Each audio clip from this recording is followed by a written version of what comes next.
शक्तीपीठ द्रुतगती मार्गाबद्दल महत्त्वाची बातमी आता समोर येते। सोलापूर ते गोवा या पट्ट्यातील मार्ग बदलण्यात आलेला आहे।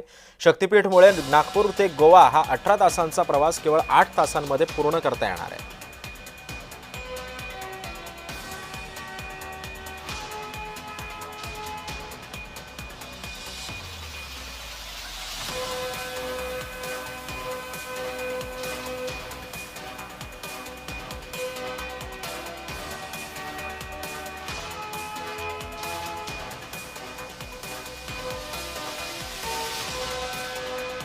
शक्तीपीठ द्रुतगती महामार्गाच्या मार्गामध्ये आता बदल करण्यात आलेला आहे।